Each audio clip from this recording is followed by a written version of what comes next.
Good morning, everybody. It's 10 a.m., so we're going to go ahead and get started.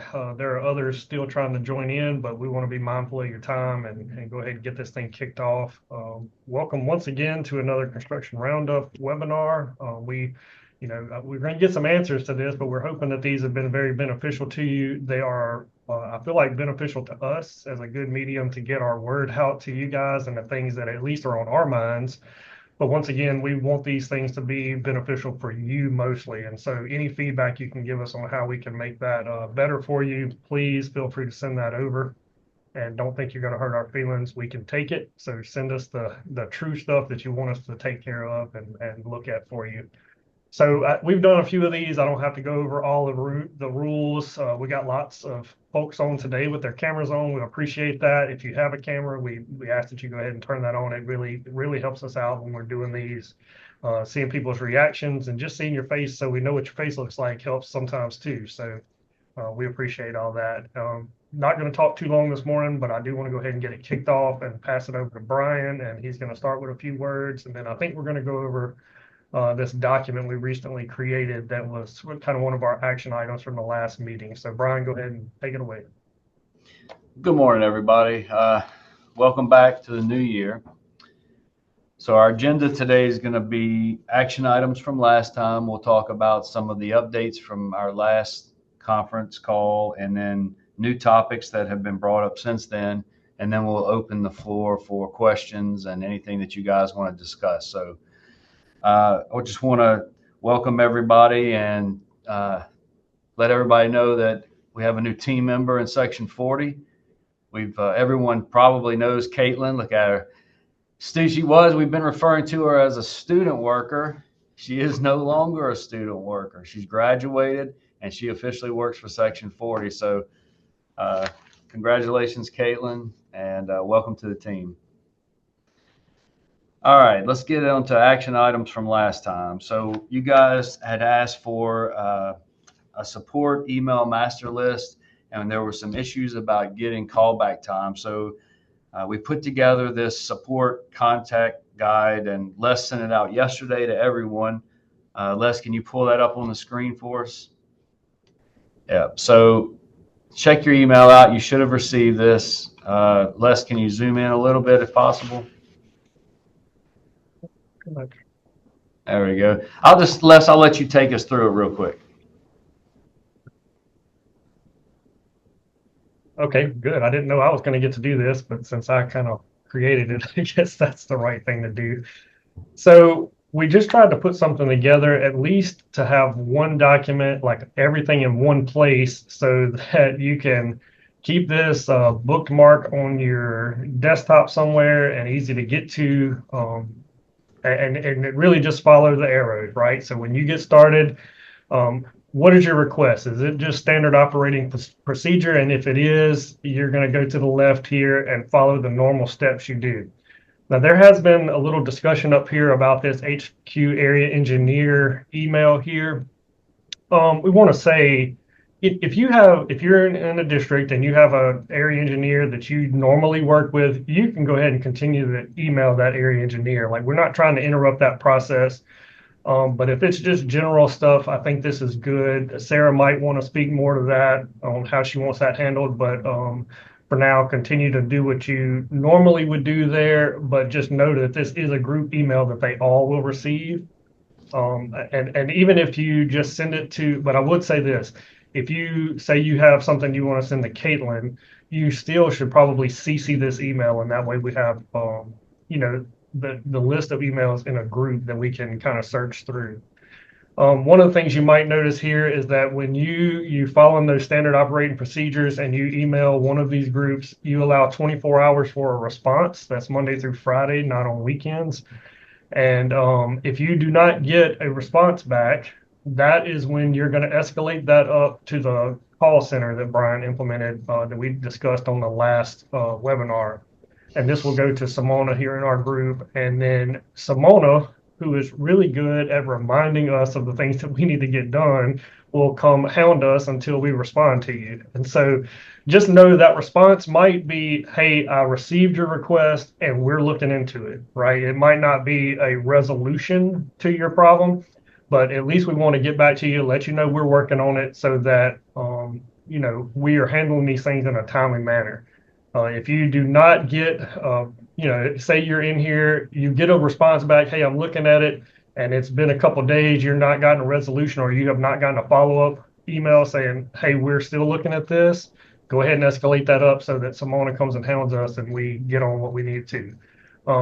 If that part of the system is not working, we're going to allow another 24 hours. And if you have a construction issue, send it to Matt Jones. Materials issue goes to Chris Wascom at the Mat Lab. Another 24 hours, we're going to Brian with it. And this escalation process it will not allow the issues to drag out for longer period of times like they have in the past. And so we're hoping that this, will increase some of the responsiveness from us and kind of hold us more accountable to that. And you can see, you guys are mostly familiar with the way this works. I think the call center is the newest part of this. So just follow the arrows and we should be able to get some of that stuff handled for you a little bit quicker. Now, like I said, there are some issues, especially those that come through the area engineers.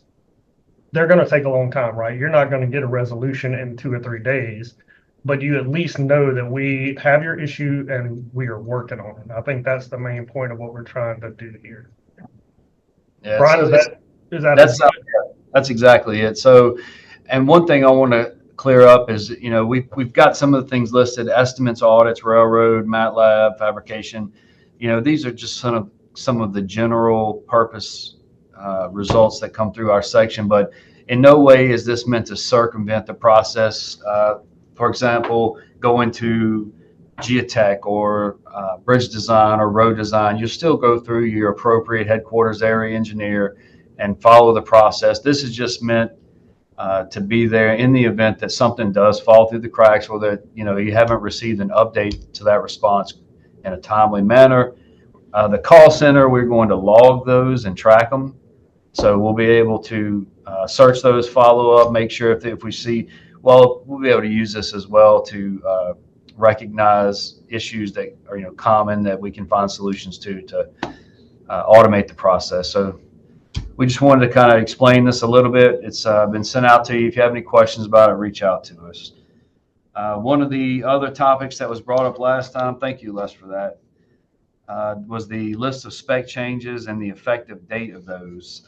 We've received that list, and it's been filtered by date of effective date, and Matt has put some comments on each one of those, kind of giving you the gist of what the change is about. We're not going to spend the time to go through every one of those today. Like we talked about last time, we've talked at length about most of those changes. And if you have specific questions about those, reach out to us and we can go through them. If everyone on the call has changes or questions about those changes, rather, then we can do a follow-up webinar just on specifications if necessary. So, Matt, I'm going to let you pull that up and take us through that. All right. Did everybody see the specifications? Yes. All right. So this is the list that we received from the spec group. This is everything within the last 6 months with the effective date. And so that's how we listed it, the most, the furthest out all the way up to the most recent. Again, these are all the standard changes to our specifications. This doesn't involve any NS items, things like that are specific, project specific, things like that. So this is just changes that would come to the kind of standard specifications. Just to kind of go through some of these, again, we've got requests for information, and we will post this to our website. But you can see this is, where I put comments. So, change the submittal time frame from submitting RFIs at contract award to now it's been pushed back to contract execution. So we've gone through, we'll put this on our intranet site for all of our DOTD people. So y'all can see that. You'll be able to pull it up. Should have the comments here. So if you scroll over, you can see, oh, okay, that's what the change was. Again, it's not to take the place of actually reading through and making sure you understand what those changes are, because some of these are full-blown changes to the specs. So again, we've changed the change order execution. That's where we got rid of the, inked signature portion. It's only site manager. That was done back in July. The RFCO process, we changed the term for, the claims information, added that revised claims process to shorten that time frame. Hopefully, you see here we got some asphalt milling requirements.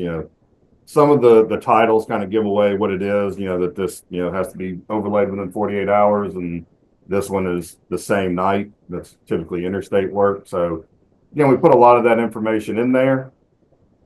Other things, the 10903 and 10904 that we've talked about extensively.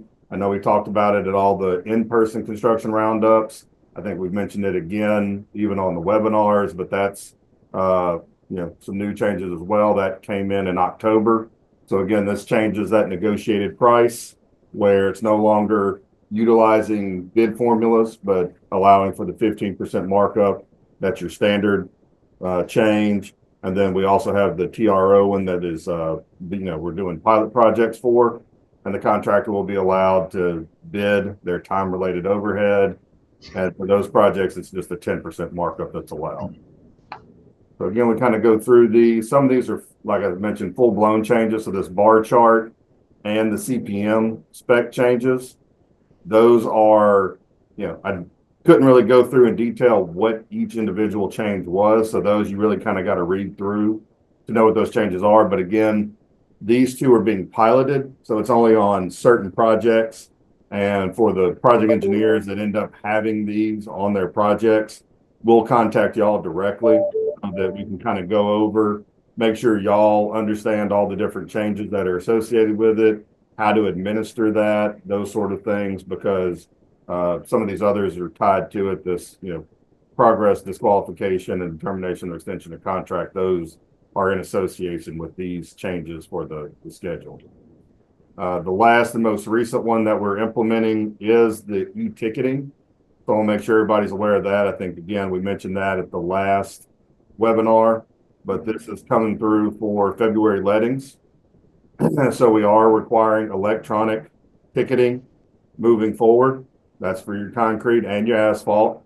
And then the associated specs with that are, your electronic batch tickets, scales and meters, and the equipment itself. So that's just some of the stuff that ties back into the e-ticketing specification. But be aware of that, contractors and project engineers, that we're going, to all electronic delivery for our tickets, no more paper tickets.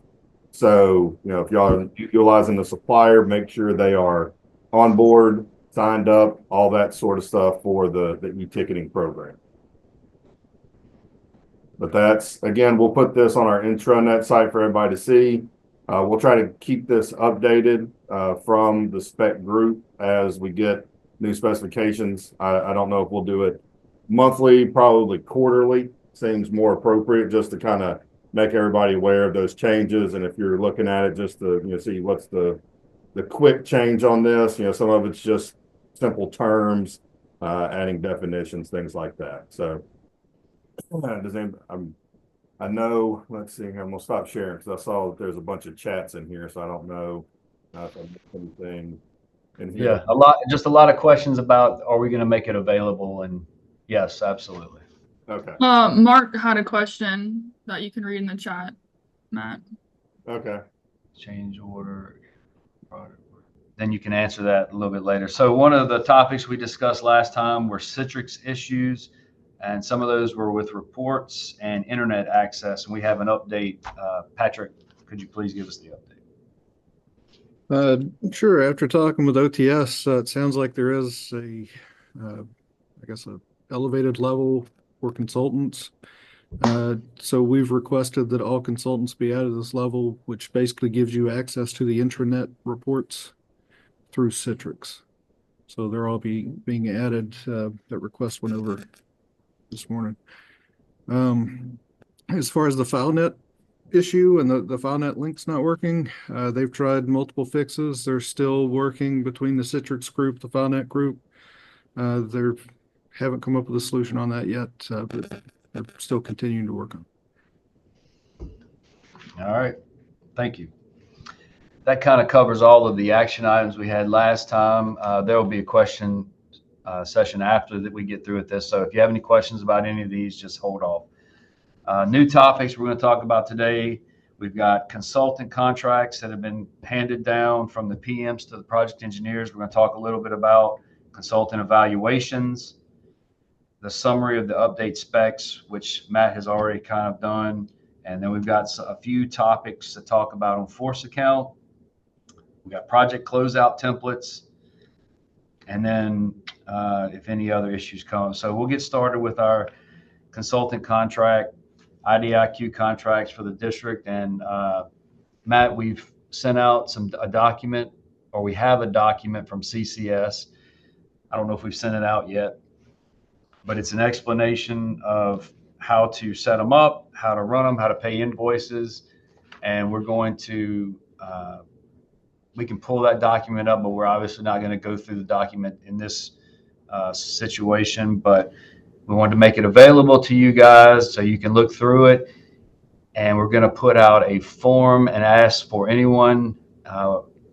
We'd like a representative at least at each district to come to a training session. And we're probably going to have that set up through CCS via webinar and kind of go through this document and train, have kind of like a super user at each district or whoever wants to come.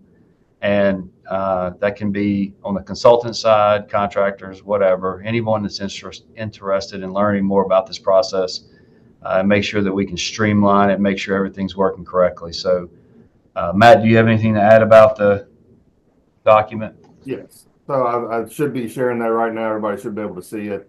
Yes, we can. Paulette Torito with CCS, I believe, sent that out maybe last week. I think she sent it to the project engineers in each district. But if you did not receive it or possibly overlooked it, we will post this to our intranet site. Again, this is mostly for our internal folks, but we do know that the project managers were kind of pushing the CE&I invoicing process and payment down to the districts, because a lot of the folks that are, project managers are not as familiar with the construction process. So it was determined that, since, y'all are the folks that are in the field, y'all know, better as to the timeframes that are necessary, the number of inspectors that are necessary to complete the work, things like that, for y'all to start handling the CE&I. Also, this is what this document is for project specific CE&I.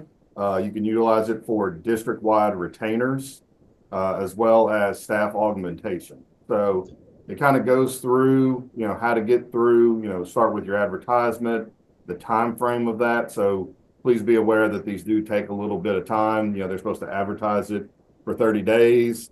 Then the project evaluation team has to come through and take a look at them, evaluate everybody that, put in to possibly be on that project or for that retainer. So they'll review it. That's kind of what this is right here, where they go through the selections, that sort of thing. Then we'll have to go through negotiating the man hours to then set up the actual contract with the prospective CE&I firm. You'll have to negotiate back and forth with manpower, man hours, that sort of thing. Get that approved, set up a budget request, set up a shopping cart, those sort of things, issue the notice to proceed, and then verify the invoicing and submit that. So I went through a lot of steps very quickly right there, but that's kind of what this document details through. Again, if you want to, take a look at it so you can kind of familiarize yourself with it. We've gotten several calls about how to proceed with this, new procedure for a lot of district folks. And so I think this is a helpful document. I know Dallas has also kind of created one for the retainer contracts that we administer as well. But to piggyback off what Brian said, we are planning on doing a small training session with CCS, get them involved. So if you would, one or two people from each district, that way, we got a group of roughly 20 people to take this training, make sure you're familiar with it, know how to do it, go back to the district, help your, peers with setting these up and making sure consultants get paid on time and properly. The other thing with this is to make sure you are doing evaluations at the end of the project. We want to make sure that, for consultants that do a really good job, we are doing evaluations. We're telling the next project evaluation team what a good job they did, that, yes, I would really like to work with these people again. They did a good job.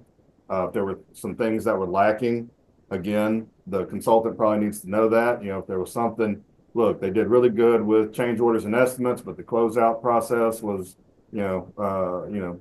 a little different, and so maybe we could improve there.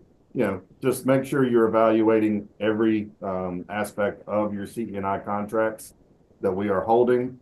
I would also say do that for LPAs as well. I think Sarah was going to talk about that as part of the closeout process a little bit later, but make sure you're evaluating the CE or the LPAs, the entities themselves. Are they administering contracts appropriately?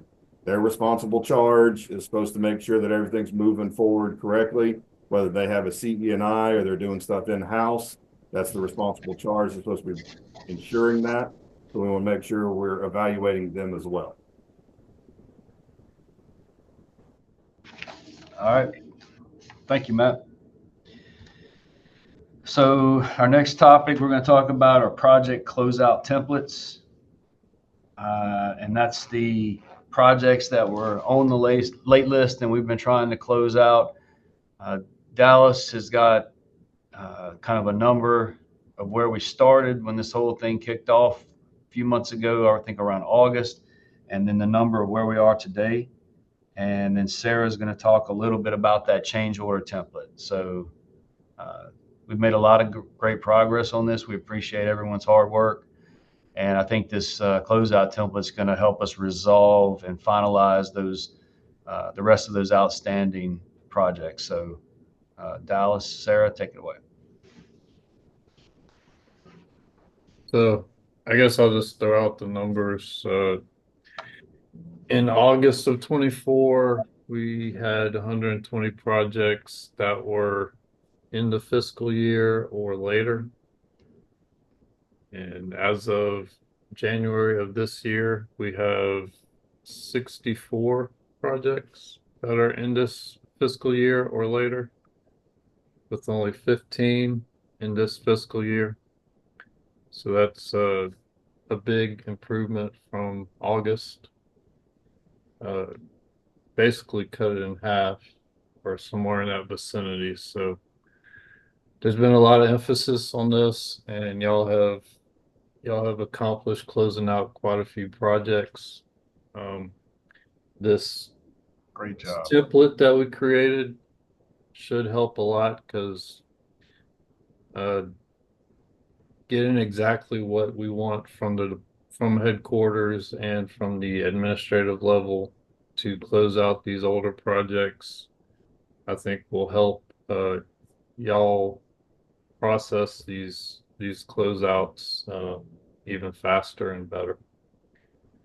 I'll let Sarah go from here. I just want to say that's a huge jump. Congrats, guys. Good job. Sarah? All right, so can you see the screen where I have the cover letter for the administrative closeout template? You're good. Sarah. Okay, so I've put this template out now on the intranet, and hopefully with this request that we put in, all the consultants can get access to the intranet and start being able to grab these on their own. We have, I'll just scroll through it real quick. We have a regular cover letter with the important criteria. The big things that I want to bring up is that with these administrative closeout project templates, we do want your correspondence showing that we have reached out either to the LPA or to the CNI and have attempted to get the backup or all the backup documents. And we want to have that correspondence attached to the change order. And of course, if it's very old and everybody's gone and you may be signing off administratively on these change orders, but if not, then we would like, the LPA to have if they don't have access or something, at least to give a signature that you attach to the change order, signing off on the change order. So I haven't posted it yet, but yes, with this, if you see number 3, we want good or bad, we want a rating for the CNI that you're dealing with on these LPAs. And I'll put that also out on the intranet. So you'll see, basically it's an evaluation. The evaluation will collect and we'll give to the LPA group. So that's just some information that we're going to gather as we are closing out these projects and seeing how this is going. I did want to mention just on something about the group email that Les talked about. If you're sending stuff to me, you might want to go ahead and just add the group email to it. A lot of us we have some 6 DCLs now advertised, and we would, we're looking for staff. But this way, if I can't get to it right away, another area engineer can bring it to me, or we can communicate that way. Obviously, it'll go through that routing system that Les showed. And yeah, so I think that's about it for the administrative closeout.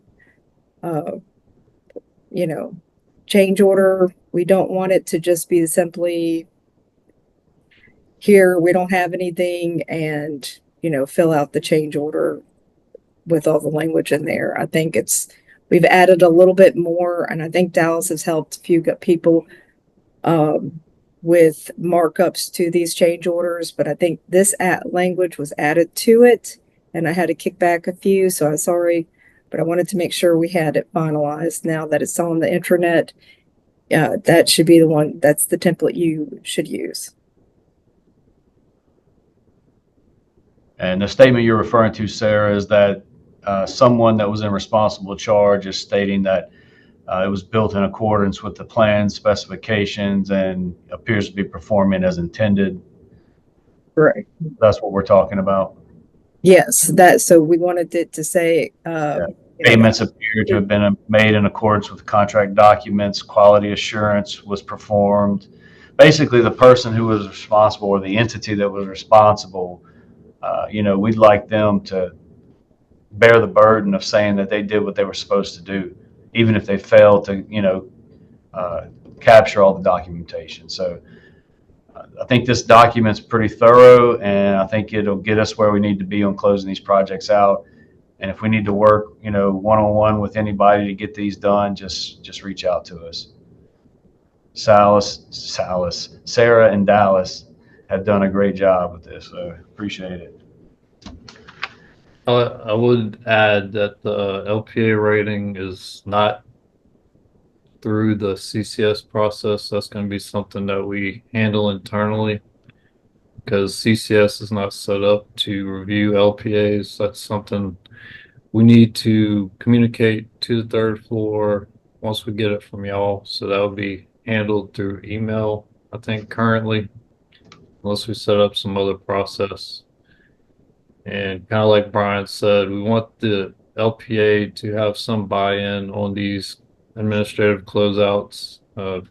They are getting 80% in a lot of cases, non-local money, and at minimum, them agreeing to what we've said in this administrative closeout, I think is the very minimum we can ask. Is, I mean, if they're not willing to, then that triggers language in that LPA review that would not be beneficial to the LPAs. So I think we want to clearly communicate to the LPAs that if you don't want detrimental language in those reviews, you need to do at least this amount to get these projects closed out. All right. Thank you, Dallas. We got a couple more topics to talk about and discuss, then we'll open up for questions, one of which is force account. We have a few comments on. But before I want to mention that we're going to have the February webinar in this same style that we're doing today, but then the March webinar is going to be done at the Louisiana Transportation Conference, and we've procured a space to do that. It's going to be in person, so everybody can be in one place, and we'll have probably something like a round table set up, and we'll get you guys between now and then to submit questions for that, and we'll present on specific topics, and we'll be able to answer specific questions, and probably we'll have much more information on the district reorg at that point, and hopefully we can put some of that information out at that time. So I'm sure there's a lot of questions about that, what's going to happen, and as soon as we have more information, we'll share it with you. So I'm going to turn it over to Matt now with our last topic, which is force account. Matt? All right. So for force account, just kind of recently was reviewing one particular force account and kind of went down the rabbit hole and did a search for force account change orders. And it looks like we're a little inconsistent across the state in how we administer those. So I just wanted to go over, some steps briefly. We'll probably have a much more in-depth kind of how-to, so that we can kind of go through, make sure we're being more consistent statewide. But wanted to, make sure, again, if we're going to proceed with work via force account, we weren't able to negotiate a price. We didn't already have an established unit price, and we say, well, if we're going to proceed with force account, we need to agree to rates up front. So before they start the work, make sure we're all in agreement as to what the labor rates are, what the equipment rates are. If we have invoices for materials ahead of time, the contractors, have that. Make sure we review that so we kind of have an idea of what we're looking at and, a rough order of magnitude of what this is going to end up costing. For equipment, if we're using Blue Book rates, again, make sure if that's the process we're going through, there is no markup on Blue Book rates if that's the method that we're utilizing. So no 15% markup on that. Make sure once the work starts that we are documenting that daily. So make sure your inspectors are well aware of what they're required to do, who was working on that particular work item that we're doing via force account, how many hours, how long the equipment was running, the equipment that's on hand to do that work. Make sure we're processing that correctly. And then again, just kind of review the requirements. So we've added that into the specification. That's all, a lot of that's in EDSM 31127, but that's since been added to our specifications. That's, one of those things on the list. So any new projects, it will be in the spec for the 10904, but for projects that were let prior to the October letting, you will still need to, go back through the EDSM and review it. But make sure you're looking at, standby rates, how those are administered, what's first, second, and third shifts if we're running, a 24-hour, work cycle, or even greater than 8 hours a day, how we proceed with paying for those sort of things. So again, we'll try to put together, a short webinar or a YouTube video, something like that, to just kind of go through the force account process, that sort of thing. But in the interim, just want to make sure everybody kind of goes back and reviews that. If you do have a force account change order, a lot of those end up being category 3s, category 2s, they don't come up to our level. Certainly make sure that, on the front end, if it looks like it's going to be a larger force account, let's get that put into a change order ahead of time so we have that funding source set up to pay the contractor monthly what they're owed. And then we need to do a closeout change order that goes back through all those daily documentations that you got, for the hours, the closeout to show this is what it actually ended up costing, in the grand scheme of things. The rough order of magnitude was $200,000 and ended up being $157,627.23, something like that, so that we close that back out and make sure we have all the documentation. Matt, you All right. have a couple questions in the chat.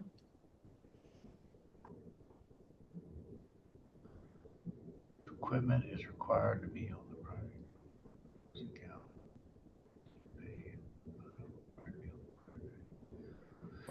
So if it's standby, it's not being used, that is supposed to be paid at the half price of the Blue Book. If it's rented equipment, it's the invoice rate. So again, it depends on the method in which we're paying for the equipment. And then It's about Blue Book rates being provided. okay, yeah, the contractors still have to provide that. We do not have an account with Blue Book. We have looked into that. We actually put in a request to FHWA to provide funding for that. I know the contractors know it's not particularly cheap, and I think they do monitor who is logging on. So if we have, one account but have 6 different people logging in, they do look at the IP address and say, no, you're sharing your user ID and password, which is a no-no.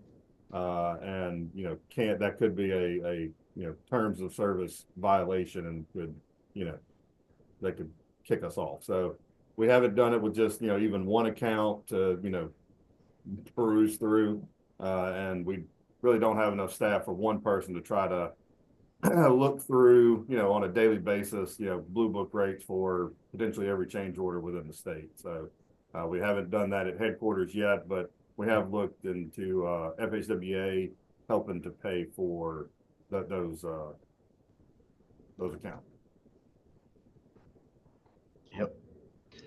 All right, so that's the end of my agenda topics.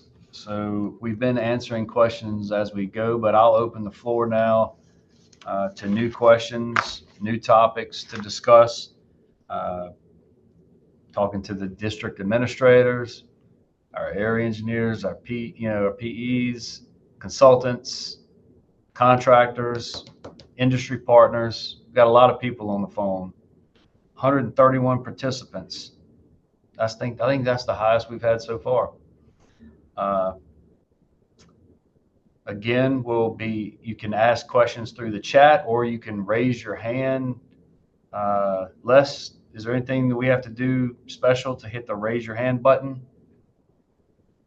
Everybody know how to do that? Nothing special. I think I don't remember where it's at. Let's see. Is it in the React? Maybe the React button. Raise your hand. Yeah, you can just raise it. You Or can just start talking. If you got a question, if you don't want to discuss it in front of everybody, put it on the chat, or you can talk to us after we get off the webinar. But There was a chat question. There's a difference between idle rates and standby rates per the Blue Book. Which will apply?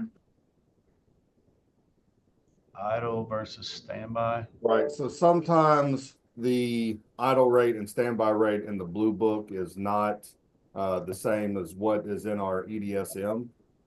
So the EDSM says that basically it's that monthly ownership rate, and that's based on, I think it was 176 hours in the month. So it's that, then you basically take half of that. So that's where the half the ownership rate comes from. Sometimes I'm trying to remember if it's the idle equipment rate that's in Blue Book. Sometimes it's spot on. Sometimes it's off by $2 or $3. Why that is, I'm not exactly certain. I don't know how Blue Book necessarily comes up with all of their rates, but that's what is in our EDSM. So that's why we just take half of that monthly ownership rate.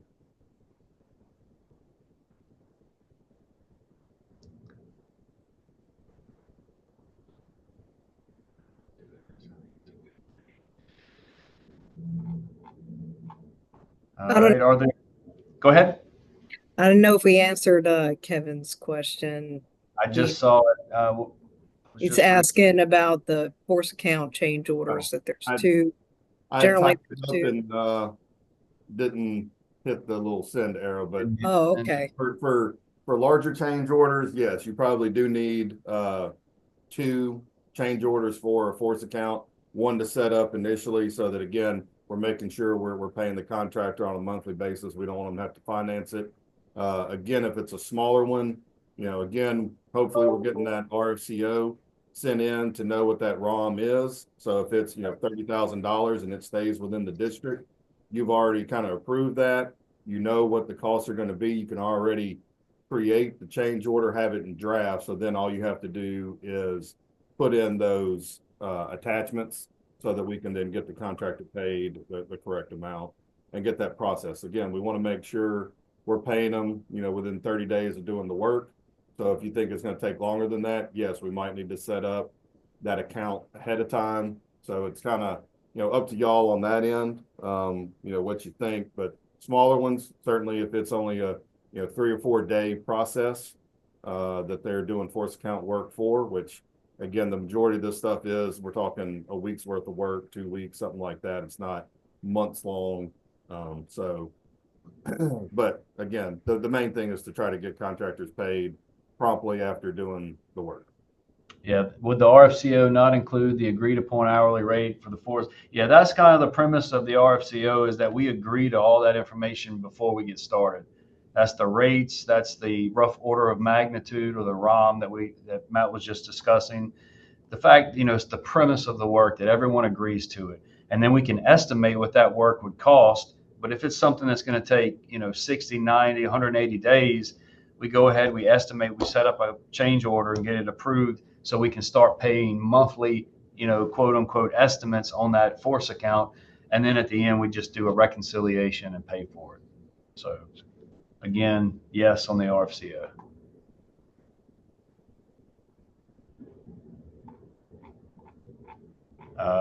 If you come across anything or any issues with Blue Book rates or EDSMs, reach out to us and we'll do our best to post those and get them out to everybody. So Vicky had a question about cold weather, pouring concrete. 901 11-1 says written authorization from chief construction engineer is required outside of the limitations specified in the book.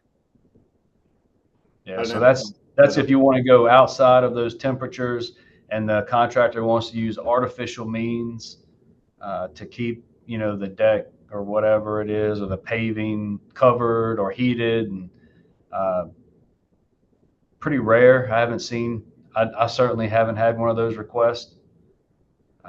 We've gotten a couple of RFCOs come in, not RFCOs, I'm sorry, RFIs. Yeah. Proposing something, and we evaluate that, give them a response. But again, if it's something that says the chief, a lot of that's been delegated down to kind of Brian and my level. So if you would, process that through your headquarter area engineer, we'll take a look at it, review what the contractor submitted, see if that is substantial enough, make sure it makes sense for what's being done. We try to be reasonable with those things. If it says it's dropping to 35 and it's only going to 34, let's what's 1 degree, let's try to be reasonable. So yeah, and that would follow our RFI process, just like Sarah's talking about, and we'd run it through the appropriate experts and evaluate it and get back to you. So I guess the answer is yes. If you want to deviate from the specifications, you need to talk to us.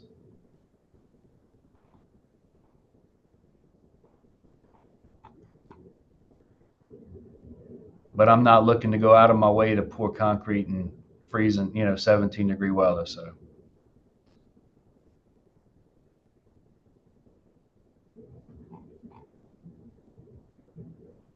All right, guys, we're coming up on the 45-minute mark. Just kind of reiterate some of the action items we've discussed. I want to make sure that everyone understands the call-in process and the call log.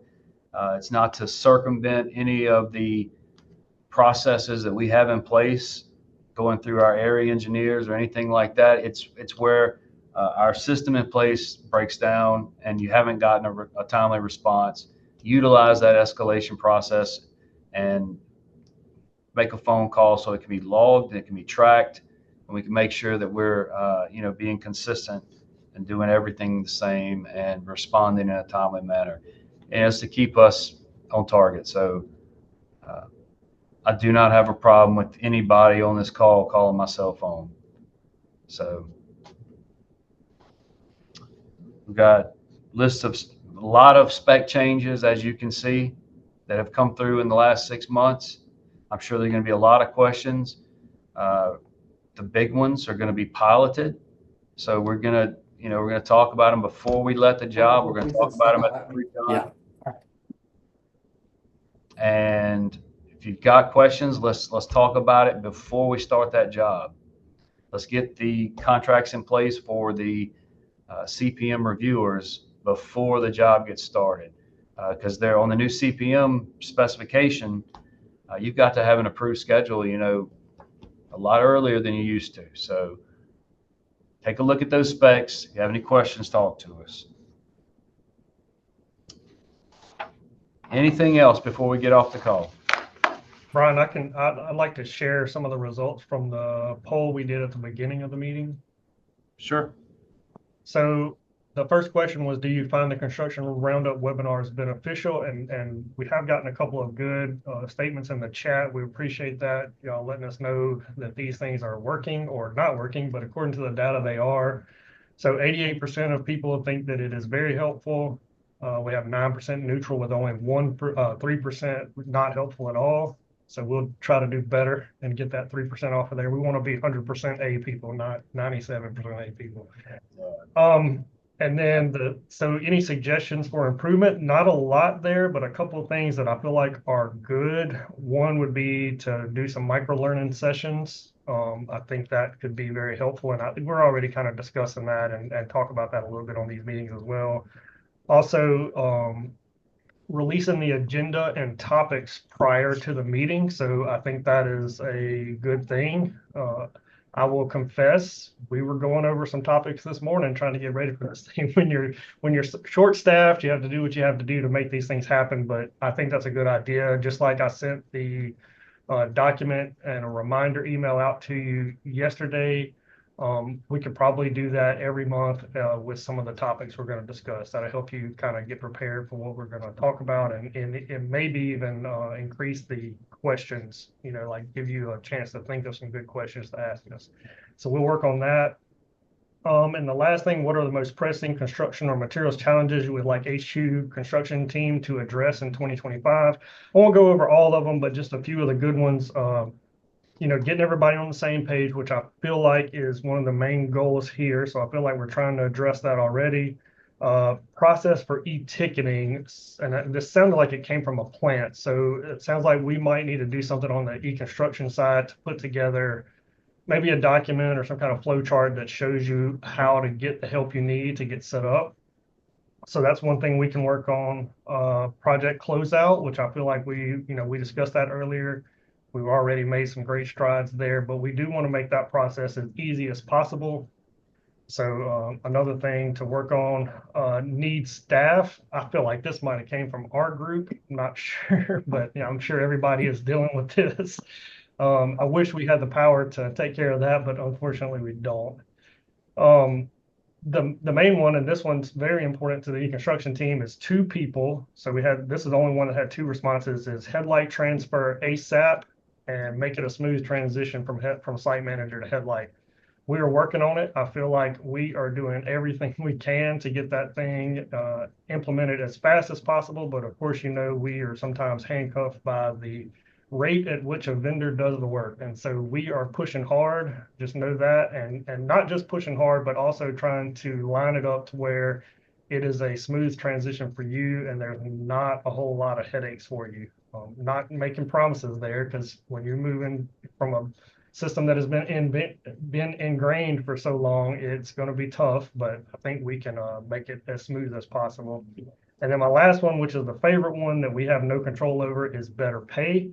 I don't know about you guys, but I became a state worker 15 years ago for the money and the fame, and they have not panned out for me either. So I understand where you're coming from on that.